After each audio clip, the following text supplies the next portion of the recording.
Uncensored, starring Andrew Evans.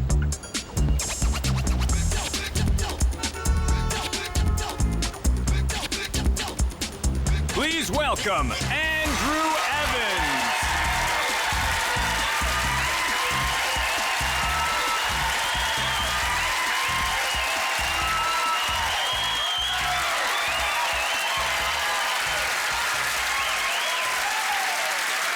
Thanks very much, everybody.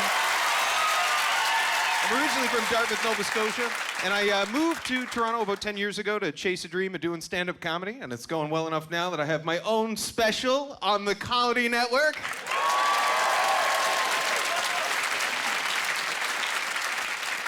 That I will have to watch at a friend's house because I can't afford cable. It's true. Everybody thinks, you know, if you're on TV or whatever, you've got money. I've actually had to go to the food bank. I got to be the only person ever in the history of Nova Scotia to be from Nova Scotia, move to Toronto, and end up at the food bank for the first time in my life. And when I do have money, I make sure that I donate money now too, so or food as well. So something else everybody needs to donate, not just food, is plastic bags. Right? That'll save people some dignity, right? Because everybody knows where you've been. Because the plastic bags from the food bank don't match. You know, when you get your groceries at Loblaws, they all say Loblaws on them. My roommate knew where I was, and he said, I would have given you some bucks. I said, how'd you know? He goes, well, I've never seen you buy dead cans of lentil soup or no-name mac and cheese at La Senza.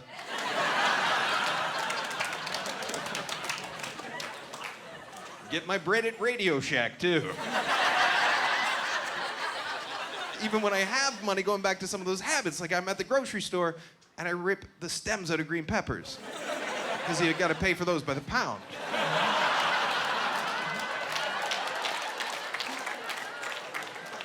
And then I get a lottery ticket and take a taxi home. That doesn't make a whole lot of sense. So when I first moved here, I had to take a day job. So what I did is I worked in a call center. And I didn't work on the phones in the call center. What I did is I hired the high school and university age kids to work in the call center. So my job for 4 years was to take a look at this great country's future one resume page at a time. And let me tell you something, it's not bright. Microsoft Word is teaching the youth in this country how to spell. Before I was promoted to store manger, I worked for 4 years as a costumer, service reprehensive. If you like my resume, feel free to contract me anytime at home, on my cell, or you could drop me a line at babyshaking-wife-beater at hotmail.com. Smoke weed and blow me, 69er at yahoo.ca.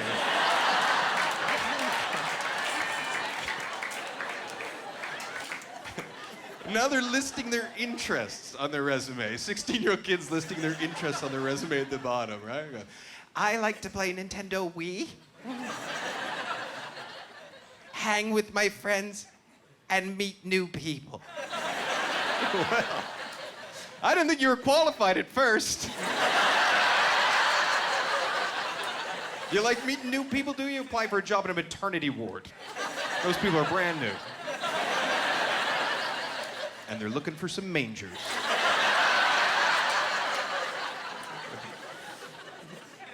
I got a resume, I swear to God, too. It said, I got a volunteer job in my high school helping out the librarian.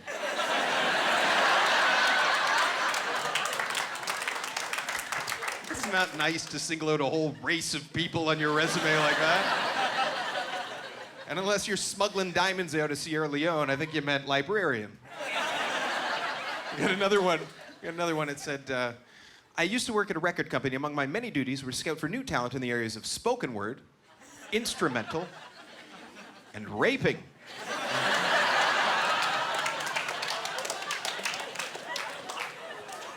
What do you look for in a rapist at a record company, exactly? A lot of dark clothes, knowledge of dimly lit areas on campus, I guess. It was a bilingual call center, so I would hire Quebecers as well. And anytime we would get somebody who was a francophone, they weren't submitting resumes, they submitted CVs. CV is short for curriculum vitae, and it's Latin, and it means life course. And that was the first time that I was really confused by the French culture in this country. Because they actually have something called the Office de la Langue Française, right? The language police, because they're so worried about protecting and preserving their culture and their language that they actually have a law that the English on a store sign has to be smaller than the French. But when it comes to describing the last 35 years worth of work history, instead of using the perfectly good French word, resume,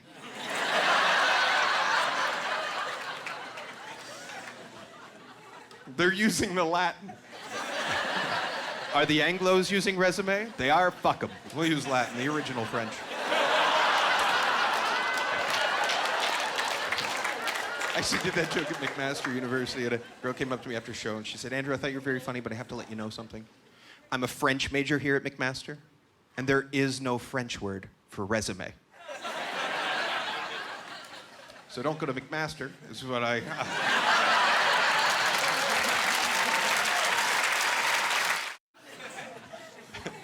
Blockbuster's gone out of business, completely out of business.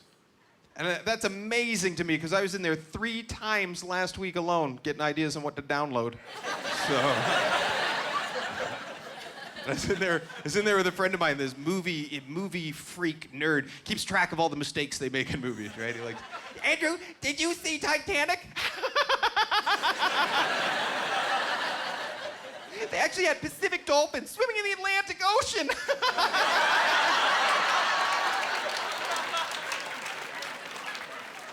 Andrew, did you see Spider-Man 3? That movie cost $350 million to make, and they still had 63 continuity errors. Can you believe it that they would have that many errors? Don't you think if you have a budget of $350 million, you can eliminate some of those errors? Yes, I do. I think money goes a long way to solve problems. You don't even need that much of it. For instance, if your parents invested $1 in a condom,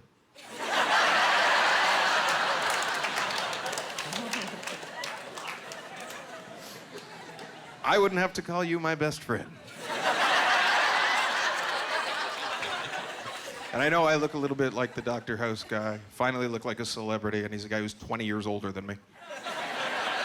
Right. But I know why I look 20 years older than I am, and it's because I hate everything. And that takes a toll on your system after a while. Like, last night, I was trying to get a great night's sleep to bring to you guys the best show I possibly can. And I couldn't get to sleep. Why? Because I couldn't stop hating salt and pepper shakers. They're not salt and pepper shakers. They're salt and pepper holders. I'm the shaker.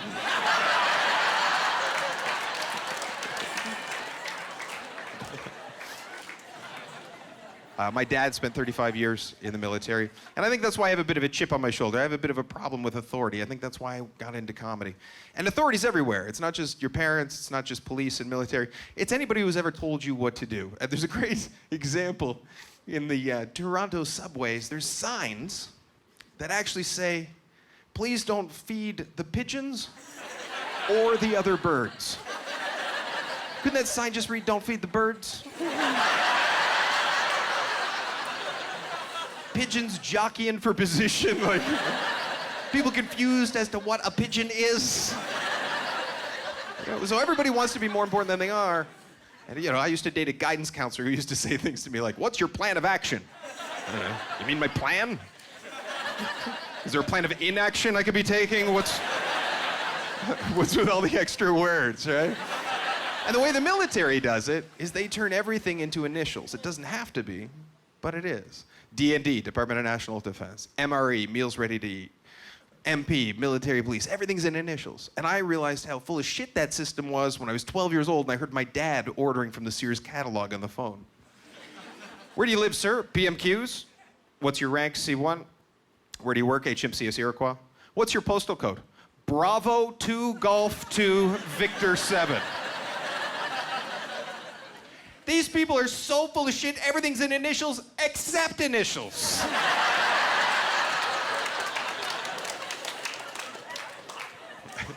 Man, it's confusing for a maritimer to be in Toronto. I saw things for the first time I had never seen before in my entire life when I first moved here, like money.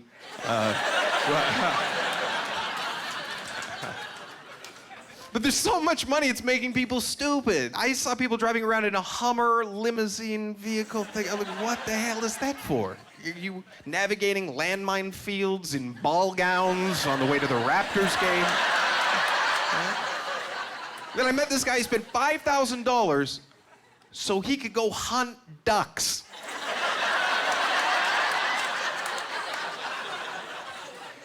$5,000 to hunt quack quack ducks. Camouflage clothing, duck blinds, decoy, ammunition, shotgun, a license, a little dog to go get the ducks after he shoots them out of the sky. Like, man, I am from Nova Scotia. We hunt ducks there too, but we just go to the park with a loaf of bread and a hammer.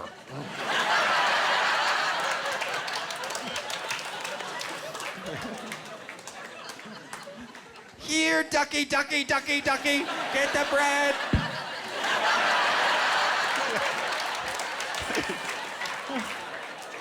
Are you shitting me? You're a 40-year-old man hiding from a duck?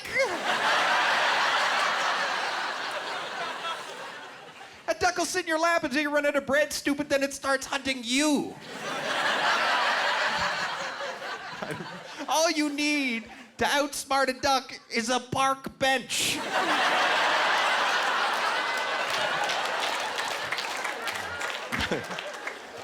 My mom didn't want me to be a comedian. She wanted me to be Catholic. And so we compromised, and I don't wear condoms.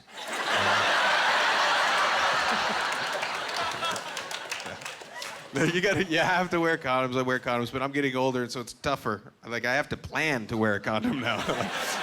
I got to plan to wear a condom like I'm planning to rob a bank.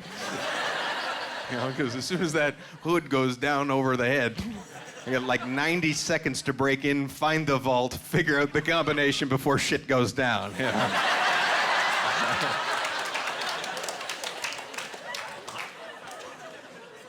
But she did. She wanted me to be Catholic, and I wanted to be. I tried. I really did. I so wanted, because everybody was, and I just didn't want to be different. I wanted to join some group, and I couldn't do it. It was because every lesson my mom taught me didn't make any sense to me. She said, you know, Andrew, Pope Gregory the Great was the pope that declared pride to be the deadliest of all sins. Pope Gregory the Great declared pride to be the deadliest of all sins. Not Pope Gregory the Pretty Good. I'll give it a shot.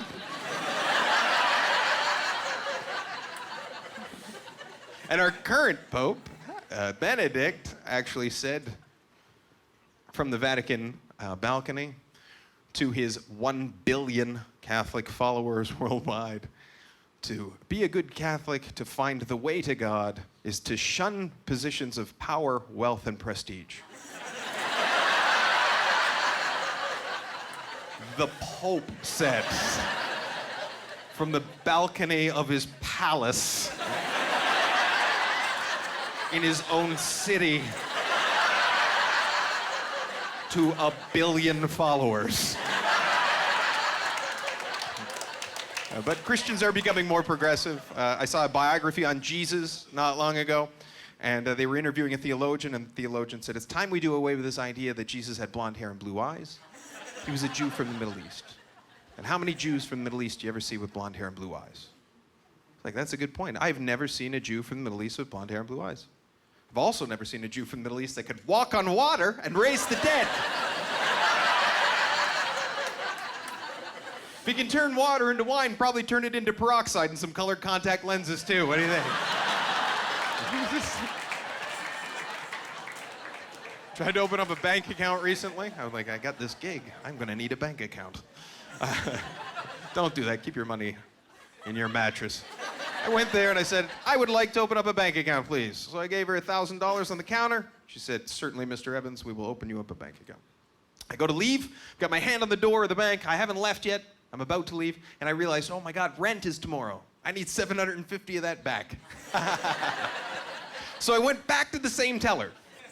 She's not even serving anybody else yet. The cash is still on the counter, and I said, I'm sorry, but I have rent tomorrow, and I need $750 of my money back, please. She said to me, I'm sorry, sir, but there's a 5-day waiting period for new bank customers.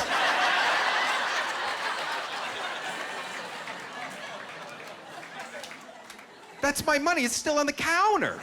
You haven't even put it away yet. I've entered it into the computer, sir, and it's our policy. We have a 5-day waiting period for any new bank customers. But that's my rent money. If you don't give me my rent money, I'm not gonna have a place to stay. I'm gonna have to sleep in the ATM. You ever see somebody sleeping in the ATM room? They're not homeless. They're new bank customers.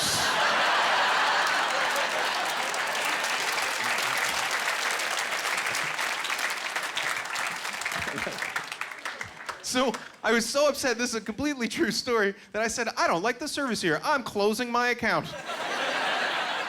She wouldn't give me my $750 back, but she gave me the whole $1,000 and said, I'm sorry, sir, that you didn't like the service here.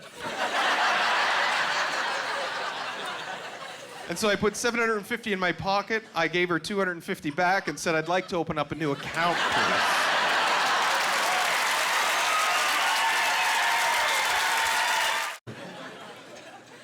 How's everybody's self-esteem? Is it good?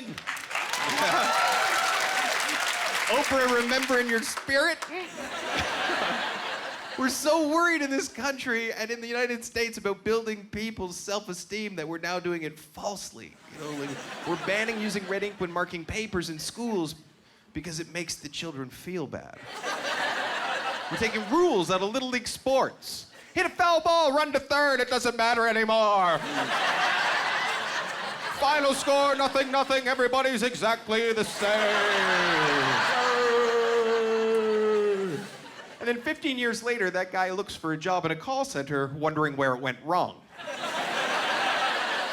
I'll tell you where it went wrong. You had shitty parents who told you you could be anything you want to if you just put your mind to it. You can't, you're fucking retarded, there's limitations. All building false esteem leads to is fat girls in belly shirts and tone-deaf idiots lined up around the block for American Idol auditions. You ever see one of these gorgeous blonde hair, 18-year-old, blue-eyed, big-titted girls can't sing a note, and Simon Cowell's the first person to tell her she can't sing.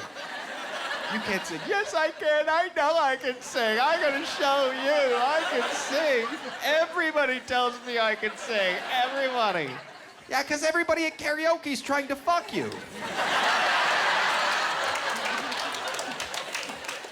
Actually, I came to the Canadian Idol auditions a few years ago, and I was watching people go through the lineup, and I saw a fat girl in hip huggers and a belly shirt putting lipstick on outside of a side view mirror of a car. And so she's in the hip huggers and a belly shirt, and to see herself, she had to bend over. And if you've never seen a big girl in hip huggers and a belly shirt bend over before, what that does is that forces the gut out like sausage through the casing. And so that fat gets stuck between the pants and the belt, and it starts coming out the holes.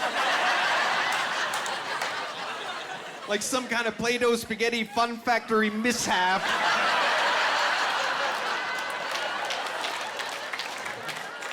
Maybe you're one of the lucky ones that gets to be behind her and you get to see the thong peek up. Looks more like God's slingshot. And all I can think watching this is, you know what, you wouldn't have to dye your hair 3 different shades of red and wear lipstick to distract everybody if you just wore a whole shirt. And I'm not suggesting anybody feel bad about their body either. I'm a skinny man, hairy shoulders, beer gut, my hair's falling out. I'll fuck with the lights on. Not ashamed of mine, don't be ashamed of yours. But I'm also not wearing a tank top to the Dairy Queen because I have respect for people with working eyeballs.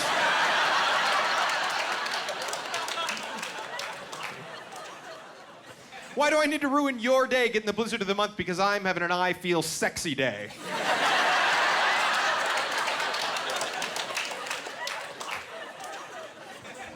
And I make sure my shirt's long enough, too, you know, because I'm a tall guy, and people are always asking me to reach for things. The equivalent of a fat girl in hip huggers and a belly shirt bending over in the male side is this. Oh, I'll get that for you. The shredded wheat? The shredded wheat? Is that what it was that you wanted? The shredded wheat?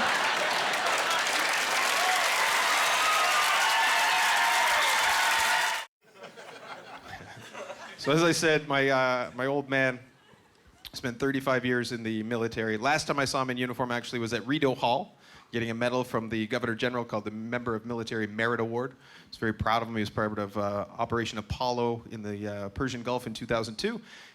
That was one of our contributions to the war on terror, and I don't care how you feel about it, if you're for it, if you're against it, if you're indifferent to it, but you need to support the men and women putting their lives on the line every single day for our way of life here.